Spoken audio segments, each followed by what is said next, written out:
Hey guys, here is the video regarding the task that I have completed as a part of my internship program. Okay, so let's see what are we supposed to do.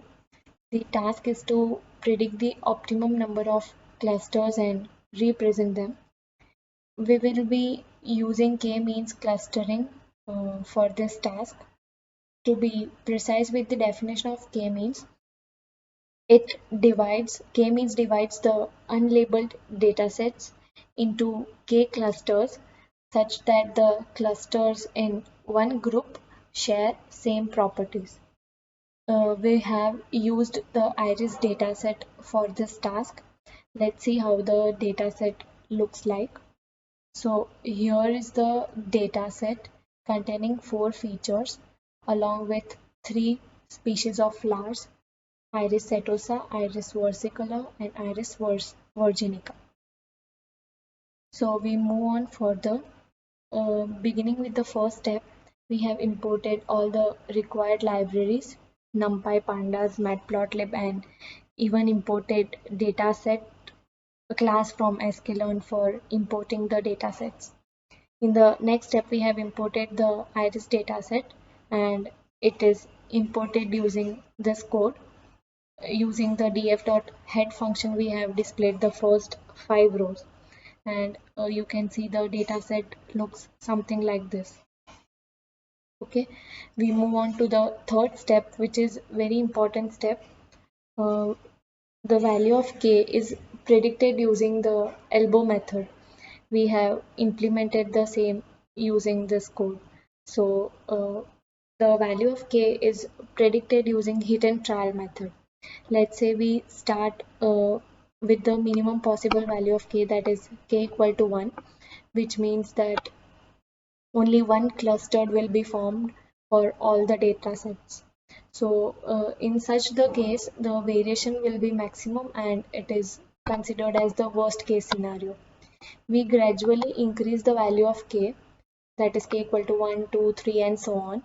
After some value of k, its variation becomes almost stable.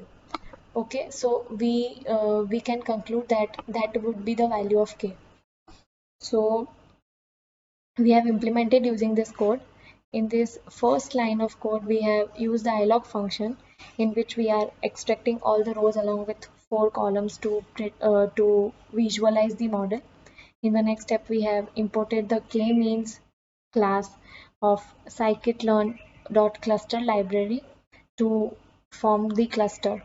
In the next step, we have created a WCSS list variable, which is initialized as an empty list, which we will use to store different values of k which will be computed. In the next step, we have initialized a for loop, which will be iterating through different values of k. In this code, we have fitted the model on the matrix of features, 4 features, which we have seen in the dataset. Here, the n underscore clusters equal to I determines the clusters or centroids that can be formed. Here, the k-means plus plus is used to select the initial clusters. Okay, and the random state is used to determine the random number generation for centroid initialization. Using this k-means.fit function, we have fitted the model on the matrix of features.